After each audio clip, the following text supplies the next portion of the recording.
Bonjour, bonjour à chacune, à chacun. Ravi d'être avec vous et bonjour à tous ceux qui sont aussi nouveaux, nouvelles, de passage. Je suis Valentin Allier, un des deux pasteurs, des deux responsables de cette église. Et je suis vraiment ravi de poursuivre cette lettre aux Thessaloniciens. Tous ensemble, on approche de la fin de cette lettre. Et on va découvrir ce qu'il y a dedans, même si vous avez eu un petit peu un spoil du sujet ce matin. Est-ce que vous connaissez ces personnes qui vous plombent avec le type de questions qui ressemble à « Ok, mais et après ?» Vous voyez un petit peu ce que je veux dire? Imaginez, vous me parlez ou je vous pose la question de vos projets cet été, vous me parlez de tous vos projets, c'est excellent, vous avez prévu des vacances, vous partez, vous allez vraiment vous faire plaisir, vous reposer, et vous me racontez ça avec un immense enthousiasme, et je vous dis « Ah, c'est génial, c'est excellent. » Et après, après, je vais reprendre le boulot, ok, ça peut être déprimant. Ou alors, il se peut que vous me disiez, non mais c'est super, en fait, je reprends le boulot après mes vacances, mais c'est vraiment intéressant parce que je change de mission, je change de boîte, je change de travail, de projet, et vraiment, ça me stimule. L'année prochaine va être super. Je suis super content pour vous. Et après, je vais pouvoir repartir en vacances. Je vais bien bosser, je vais pouvoir me préparer mes prochaines vacances, j'ai plein d'idées pour ça.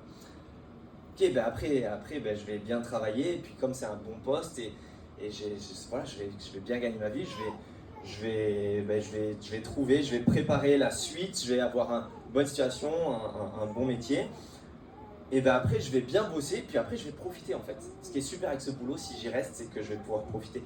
Mais génial, je suis super content pour vous, vraiment. Et après, après. Voyez ce type de question, ça peut être indéfini. Après, c'est la fin, et oui, je vais mourir, etc. Mais t'en as pas marre d'être déprimant. Voilà, vous pourriez me dire ça. Oui, mais après. En fait, ce matin, on va voir la réponse. Et je vous propose, et j'ai pas la prétention, mais la Bible a la prétention d'avoir la réponse la plus belle et la plus satisfaisante que l'on puisse avoir à ce type de question, et après. On va voir ensemble ce matin que ce que nous allons entendre est de loin la meilleure nouvelle que tout ce que nous avons jamais entendu. Ce qu'on va voir ce matin, c'est un petit peu une spécificité de l'évangile, on en a parlé. En fait, c'est un immense pilier de la foi chrétienne, une immense doctrine chrétienne qui s'appelle l'espérance chrétienne. On en a parlé déjà un peu ce matin. Sachez qu'il y a des théologiens qui écrivent des bouquins entiers juste sur ce thème-là, l'espérance chrétienne, comme Henri Blocher par exemple, des rares grands théologiens français, qui a écrit un bouquin excellent, un livre excellent sur ça. D'ailleurs, je vous invite, vous avez vu qu'il y a des livres, aujourd'hui on les a mis pour que vous puissiez avoir des lectures si vous le souhaitez pendant l'été, profitez-en. C'est amplement mérité, l'espérance chrétienne est une des grandes doctrines chrétiennes. Mais regardez le début de notre texte, vous avez vu, c'est sur ça qu'on va se pencher. Vous avez vu le premier verset de ce que l'on a lu, chapitre 4, verset 13. Nous ne voulons pas, frères et sœurs, que vous soyez dans l'ignorance au sujet de ceux qui sont morts, afin que vous ne soyez pas dans la tristesse, comme les autres, qui n'ont pas d'espérance. On va voir de loin la meilleure nouvelle qui soit. Et ça, il s'agit de l'espérance chrétienne, un pilier de la foi. En fait, c'est tellement un pilier que la lettre que Paul écrit à cette jeune église, à ces chrétiens à Thessalonique, à cette époque-là, commençait avec ça. Si vous voulez le reprendre ou juste écouter, au chapitre 1, verset 3, tout début de cette lettre où il leur écrit, il leur dit « Nous nous rappelons sans cesse l'œuvre de votre foi, le travail de votre amour et la fermeté de votre espérance en notre Seigneur Jésus-Christ devant Dieu notre Père. » L'espérance chrétienne, un pilier de la foi. En fait, c'est pas seulement un pilier de la foi, c'est que c'est un pilier de notre humanité tout entière. Pourquoi? Parce qu'on cherche tous ça.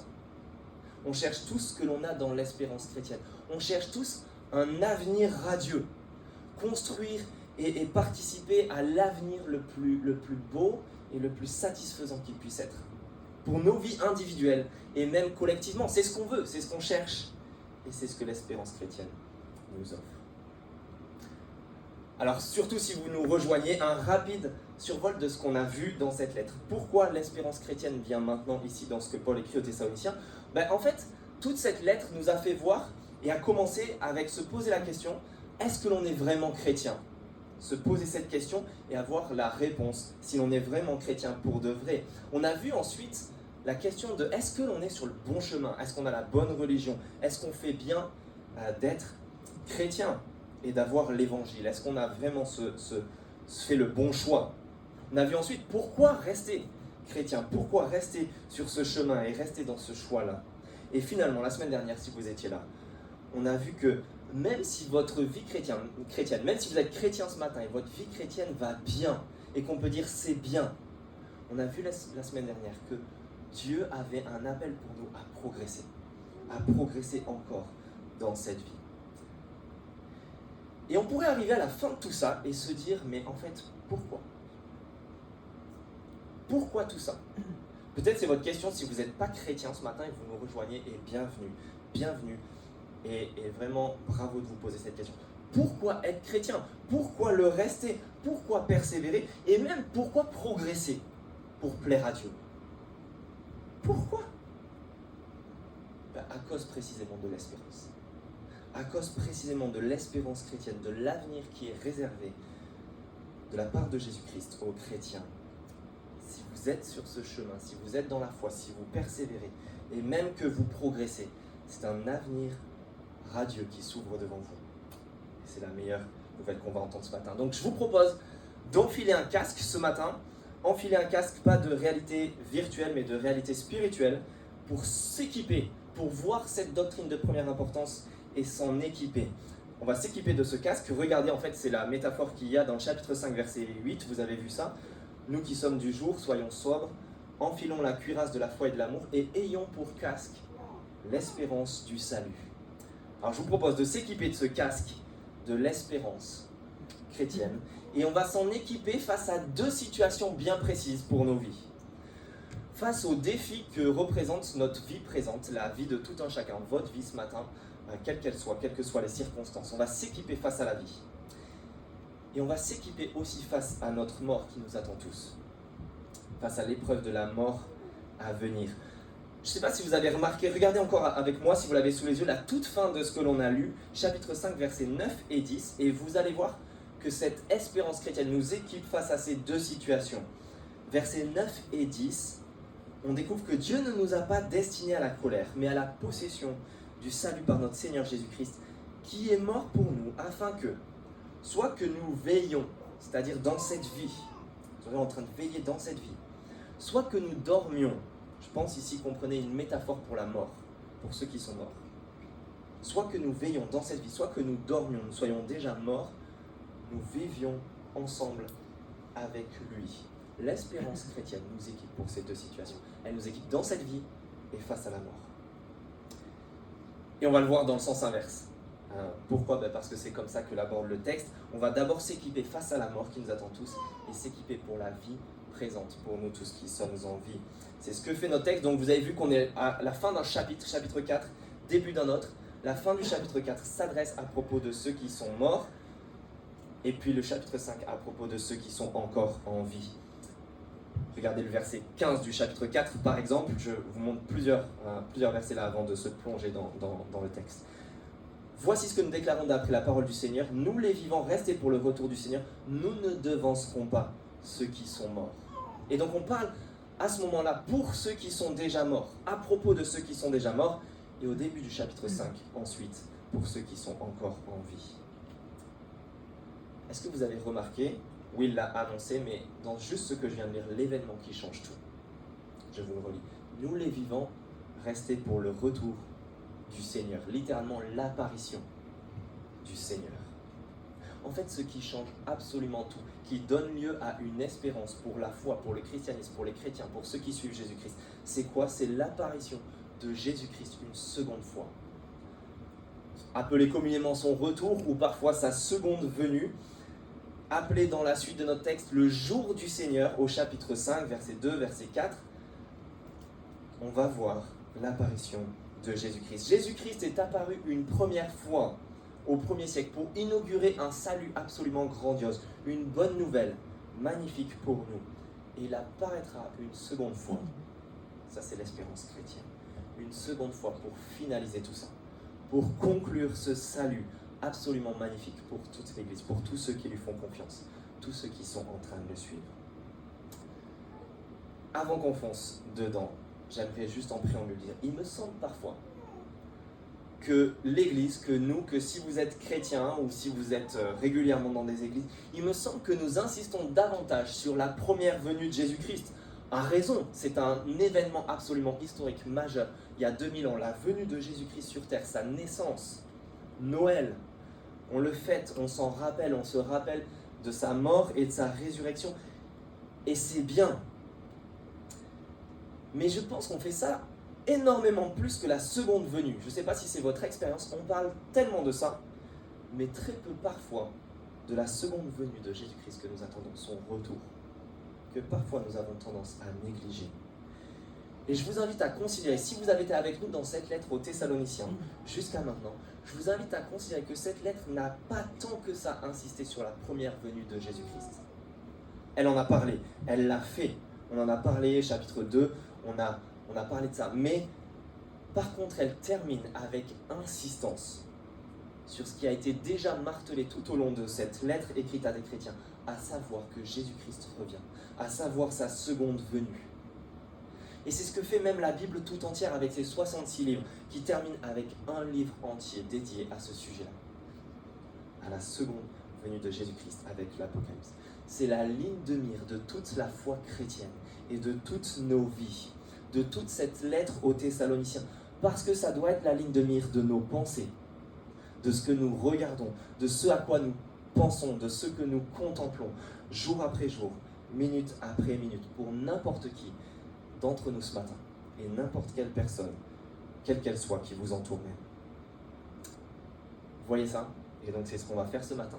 Enfiler le casque de réalité spirituelle, et nous équiper de ce retour de Christ, face à la vie et face à la mort. Une dernière chose.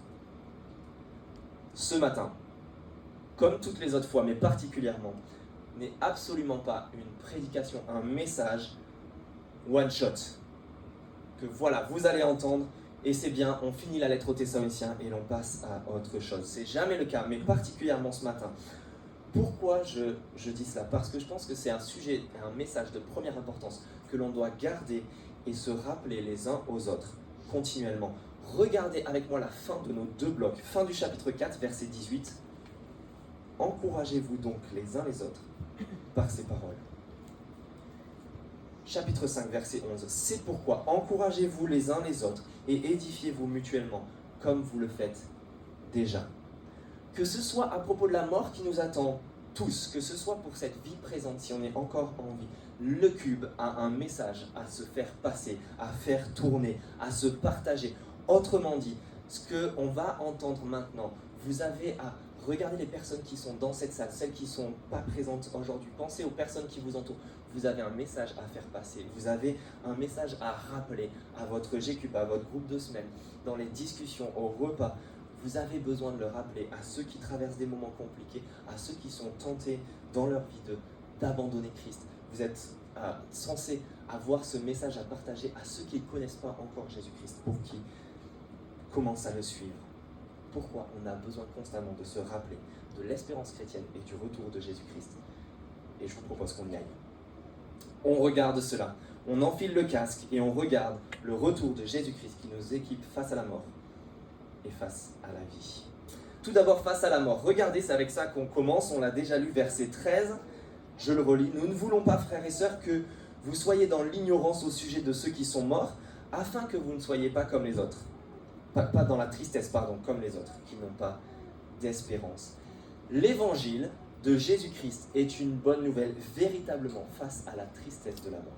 C'est la première chose. Autrement dit, et pensez à ça, l'évangile, la bonne nouvelle de Jésus-Christ, c'est une bonne nouvelle pour 100% des personnes que vous connaissez, pour 100% des personnes qui sont présentes dans cette salle. Pourquoi? Parce que nous sommes 100% aujourd'hui de personnes concernées par la mort.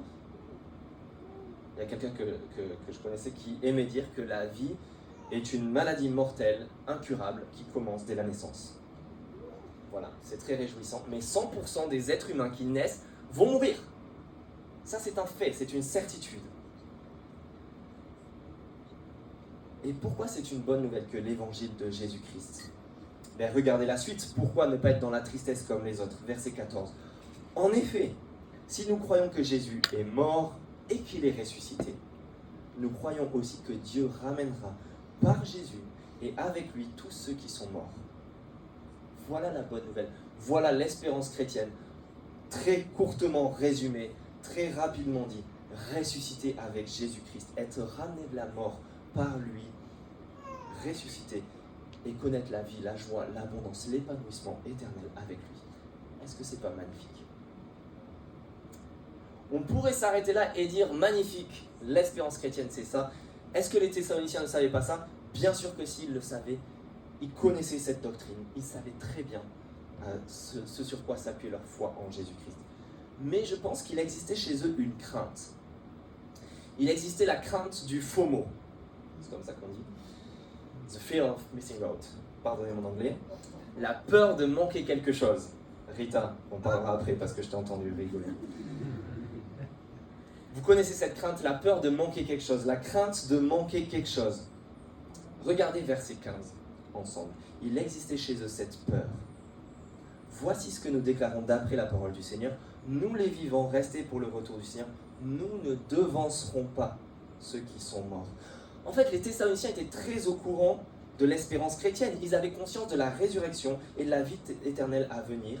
C'est magnifique, c'était grandiose. Ils avaient aussi conscience que ce moment-là aurait lieu lorsque Jésus-Christ ferait son apparition, lorsqu'il reviendrait pour la seconde fois du ciel pour prendre et pour chercher avec lui son Église, les chrétiens, ceux qui lui font confiance. Ils savaient aussi, et ils avaient raison, que ce retour était imminent, qu'il pouvait arriver d'un instant à l'autre, et ils l'attendaient et ils faisaient bien de le faire. Oui, mais voilà, il y avait un petit problème pour eux. Vu qu'ils attendaient ce Jésus-Christ pour leur salut, qu'ils l'attendaient d'un instant à l'autre, quid de ceux qui étaient déjà morts dans leur Église? Quid de ceux qui étaient déjà morts, décédés, qu'ils avaient déjà enterrés? Parce que oui, c'était une jeune église, une très jeune église même, mais qui avait déjà célébré plusieurs enterrements.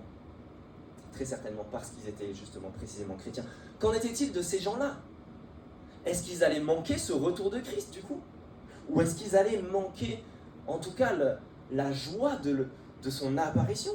Est-ce qu'ils allaient avoir simplement un lot de consolation dans un deuxième temps? Peut-être. Qu'en était-il? Ils avaient la crainte de manquer quelque chose pour tous ceux qui étaient déjà morts, décédés. D'où la crainte du FOMO. On attend Jésus qui revient, mais qu'en est-il de ceux qui sont déjà morts? Et c'est une crainte absolument légitime. Si ils n'avaient pas la réponse à cette question, c'est une crainte légitime parce que cette crainte de manquer quelque chose, d'avoir peur de manquer quelque chose, elle nous anime tous.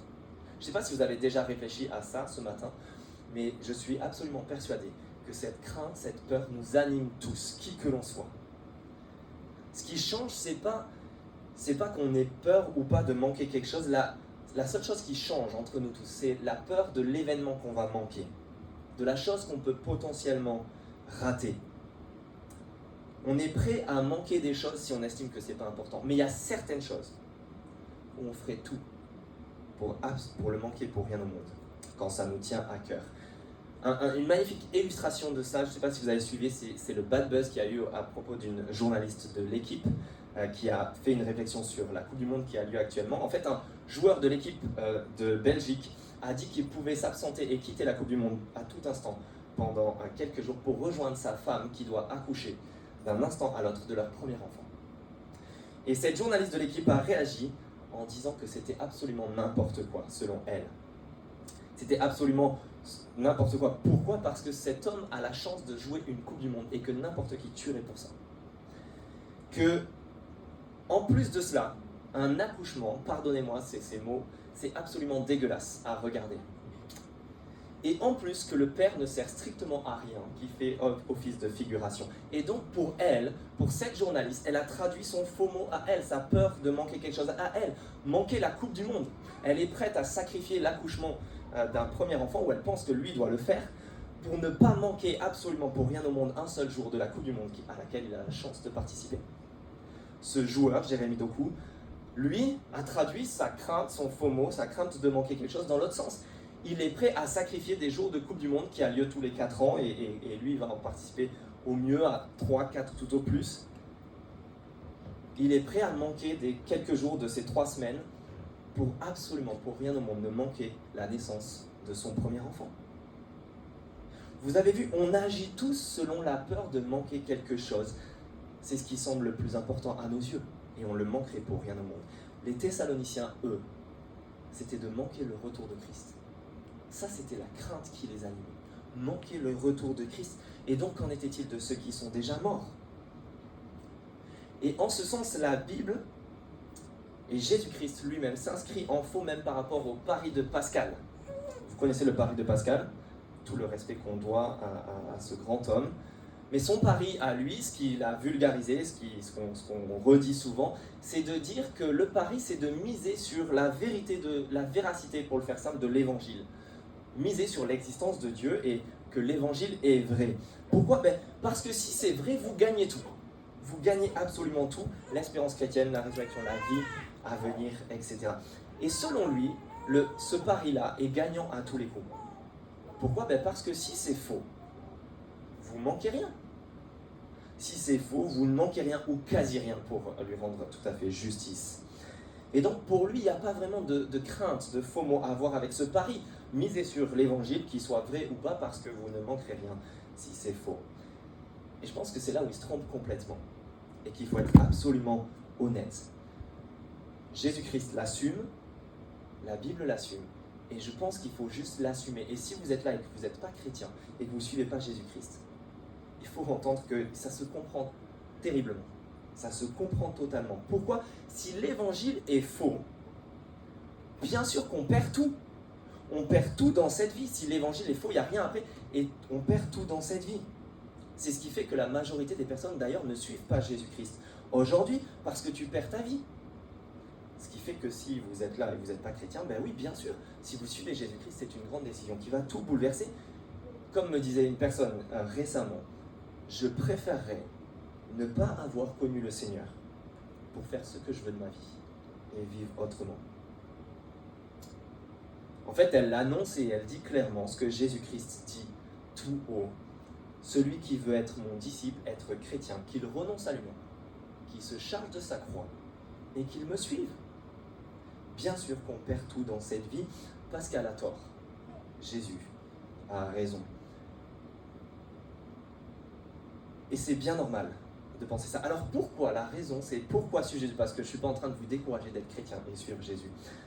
Mais pourquoi donc suivre Jésus? Pourquoi certains le font si le pari de Pascal est faux? Pourquoi les Thessaloniciens l'ont fait si tu perds tout et si même ils étaient morts à cause de leur foi en Jésus-Christ en peu de temps? Pourquoi un nombre incalculable de personnes suivent Jésus-Christ? Pourquoi les apôtres sont morts en martyrs à sa suite? Pourquoi aujourd'hui il y a un nombre incalculable de chrétiens qui sont persécutés et mis à mort même, jour après jour? Pourquoi la majorité des personnes dans cette salle le font? Pourquoi est-ce qu'ils sont en train, et vous êtes en train de suivre Jésus-Christ? Parce que tout comme les Thessaloniciens, vous avez aussi une crainte. Vous avez aussi une peur, un faux mot qui est bien plus important. La peur de manquer ce retour de Jésus-Christ et tout ce qui va avec. En fait, la Bible et Jésus retournent notre crainte naturelle de rater quelque chose, ce qui fait qu'on ne veut pas suivre Jésus pour ne pas perdre notre vie. Mais la Bible et Jésus-Christ le retournent avec l'espérance chrétienne, avec son retour, avec sa résurrection, en nous disant que c'est justement le fait de ne pas le suivre, de ne pas être chrétien, de ne pas être son disciple qui nous fait manquer quelque chose, qui nous fait manquer la vie nouvelle, la vie qu'apporte Jésus, la vie même éternelle, la résurrection, et tout ce pourquoi on a été créé, l'épanouissement, la joie, le bonheur et une création, une vie qui sera totalement restaurée, qui est celle en fait qu'on attend tous, qu'on veut vivre.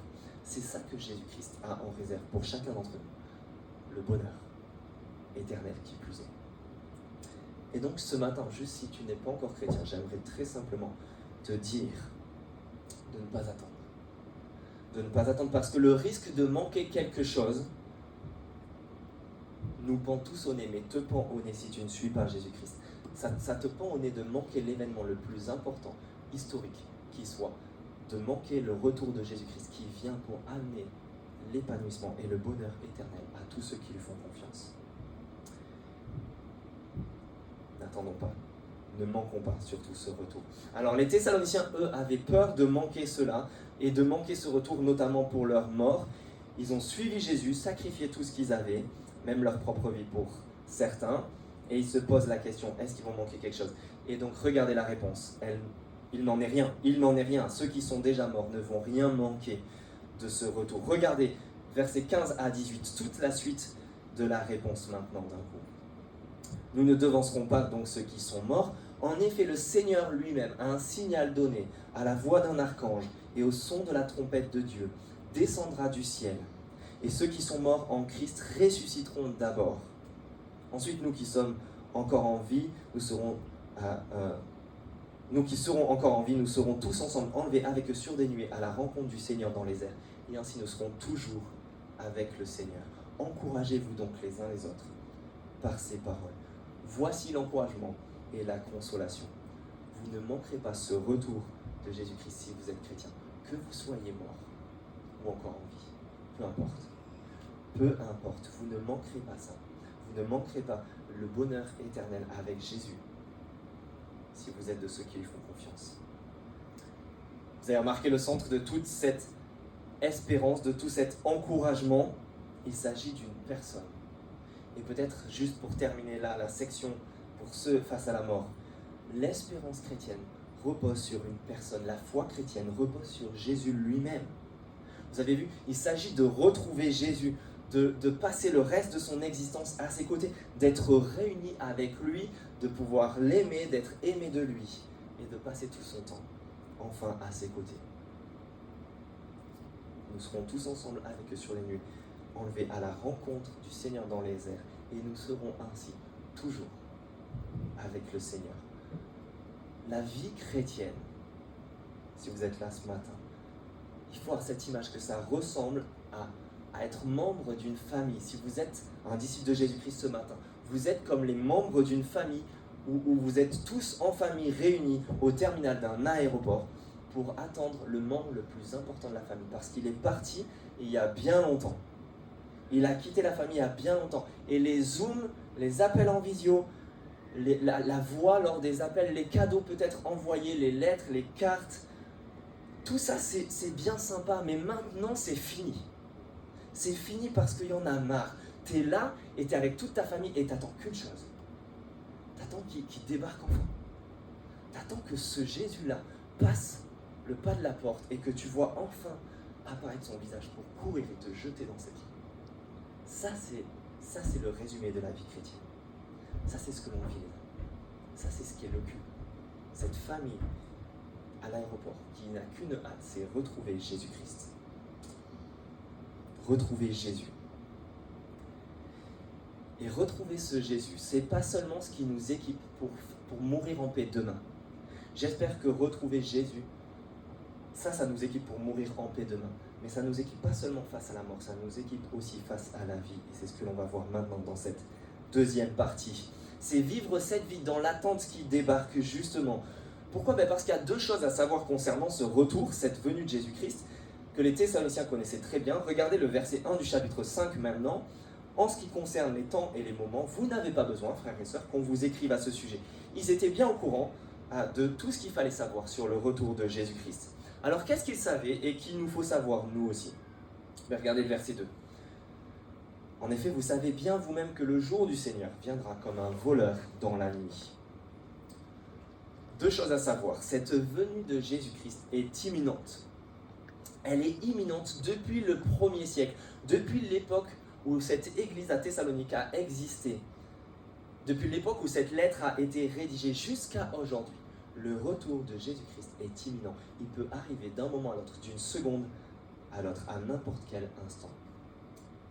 Seulement, deuxième chose, c'est qu'on ne sait juste pas exactement quand. Comme disait Jésus, on ne connaît ni le jour, ni l'heure. Ça va venir comme un voleur dans la nuit. Et ces deux vérités sont cruciales. À la fois, il peut apparaître à n'importe quel instant. En même temps, on ne connaît pas exactement quand. Pourquoi ? Parce que ça signifie que ce retour, il est inattendu pour une grande majorité de personnes. Pour la plupart des personnes. Vous avez vu verset 3. Quand les hommes diront paix et sécurité, alors une ruine soudaine fondra sur eux. Comme les douleurs sur la femme enceinte, ils n'y échapperont pas. Comme un cambriolage en pleine nuit, alors que tu te crois totalement en sécurité, tu dors sur tes deux oreilles. Surprise. Mauvaise surprise. Comme des contractions chez une femme qui a fait un déni de grossesse. Vous avez peut-être déjà vu ça, c'est absolument impressionnant.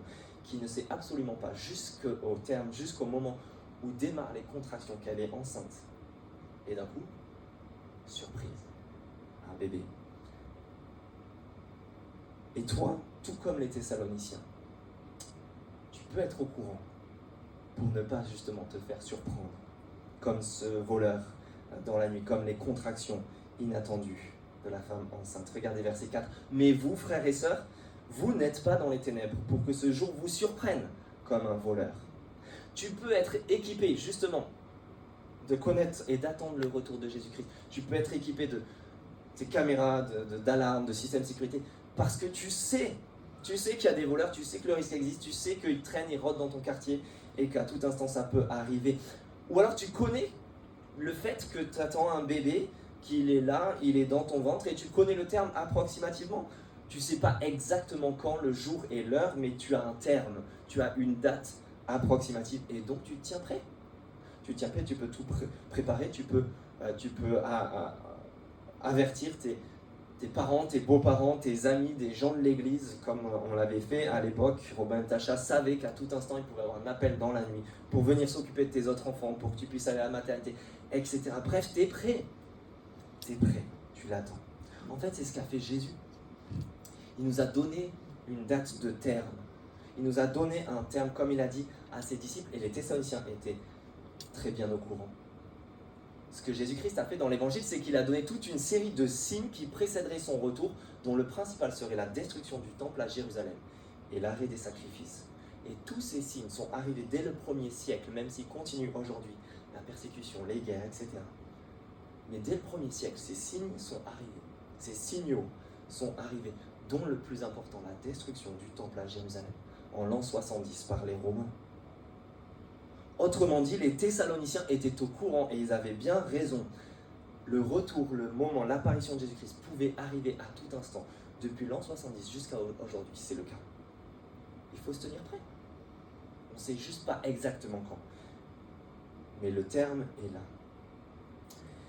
Et d'être au courant de ça, ça donne lieu à deux manières de vivre totalement différentes dans cette vie. Ça nous équipe face à la vie et ça donne deux vies radicalement différentes. Regardez ça avec moi dans la suite. Deux stratégies de vie et d'investissement complètement différentes, symbolisées par le jour et la nuit, la métaphore du jour et de la nuit. Regardez ça avec moi, on va comprendre ces deux vies différentes pour terminer. Versets 5 à 8, relisez ça avec moi. Vous êtes tous des enfants de la lumière et des enfants du jour. Nous ne sommes pas de la nuit ni des ténèbres, ne dormons donc pas comme les autres, mais veillons et soyons sobres. En effet, ceux qui dorment, dorment la nuit, ceux qui s'enivrent, s'enivrent la nuit. Mais nous qui sommes du jour, soyons sobres, enfilons la cuirasse de la foi et de l'amour et ayons pour casque l'espérance du salut. Il y a en réalité deux grandes époques qui sont symbolisées, signifiées ici dans ce texte par le jour et la nuit. Vous voyez, la nuit, c'est cette époque dans laquelle vivaient les Thessaloniciens, dans laquelle nous vivons même en ce moment. C'est cette époque présente jusqu'au moment du retour de Jésus-Christ, jusqu'au moment de l'apparition de Jésus-Christ. C'est une grande nuit qui s'éternise jusqu'au moment où Jésus va poindre, jusqu'au jour de Jésus-Christ, où il va montrer son visage. Au moment où le jour de Jésus-Christ va arriver, lorsqu'il va revenir, le jour va commencer à poindre et ça donnera lieu au jour, à une autre grande époque. Donc la nuit maintenant, jusqu'au moment où Jésus-Christ réapparaîtra, le jour de Jésus-Christ va donner lieu à un jour éternel. Et donc vous avez deux stratégies d'investissement complètement différentes. Vous avez ceux qui vivent et investissent dans la nuit. Vous avez vu ? Ceux qui vivent la nuit, les gens de la nuit, eux, ils ne croient pas qu'il y a un jour qui suit et qui va se lever. Ils croient en une nuit sans fin. Il n'y a que ici et maintenant, rien d'autre. Et donc, il faut en profiter. On comprend ça. C'est ce qu'on entend. Vous savez, c'est le pari de Pascal. Si l'évangile est faux, il n'y a que cette nuit, ici et maintenant. Et donc on en profite. Et donc soit ils dorment, souvenez-vous, ils disent paix et sécurité. Ils dorment sur leurs deux oreilles. Ils profitent de cette vie et dorment comme des bébés quand ils dorment bien. Soit ils crament tout. Ils dépensent tout. Ils misent tellement sur aujourd'hui, ici et maintenant, dans cette nuit, qu'ils font la fête toute la nuit. Carpe diem, advienne que pourra. On n'a qu'une vie. Et puis de l'autre côté, vous avez les chrétiens, ceux qui sont comme les Thessaloniciens, ceux qui sont du jour, ceux qui savent et qui croient qu'un jour va se lever et qui l'attendent, qui attendent ce jour-là. Et donc eux, à l'inverse, vous avez remarqué verset 6, ils sont sobres et ils veillent. Et ça, c'est l'appel pour chacun d'entre nous.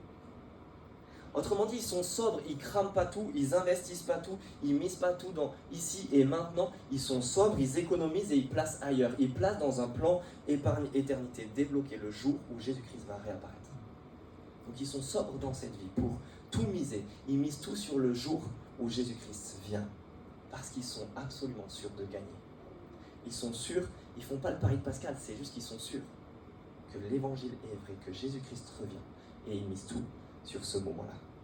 Et ça, c'est l'appel pour nous. Ils sont sobres et ils veillent. Vous avez vu? Ils sont tellement sûrs que ce jour va se lever, qui va arriver, qu'ils l'attendent. Et ils l'attendent même équipés. Verset 8, de la cuirasse de la foi et de l'amour et du casque du salut. Une dernière remarque en entendant cet appel pour nous, d'être sobre et de veiller. Est-ce que vous avez remarqué à quoi ressemble cet équipement? Si on doit s'équiper aujourd'hui, face au retour de Jésus-Christ, face à sa venue qui vient, et c'est l'appel pour nous tous, à quoi ressemble cet équipement? Vous avez vu? Être équipé pour la venue, l'apparition de Jésus-Christ, ce n'est pas surtout fais pas ci, fais pas ça, et faites ceci, et faites cela. Parce que Jésus-Christ revient, et donc, surtout, comportez-vous bien, et faites ceci, faites cela, faites pas ci, faites pas ça. Non, vous avez vu, l'équipement, encore une fois, il est centré sur une personne.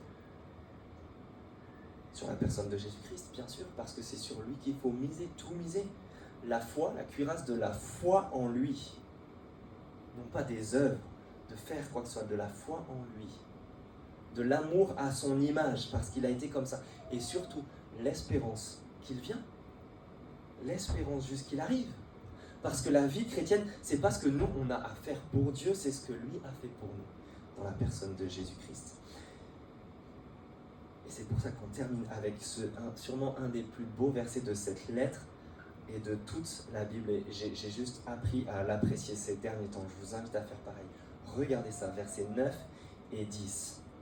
En effet, Dieu ne nous a pas destinés à la colère, mais à la possession du salut par notre Seigneur Jésus-Christ, qui est mort pour nous, afin que, soit que nous veillons en étant encore en vie, soit que nous dormions, métaphore de la mort, je le crois, nous vivions ensemble avec lui.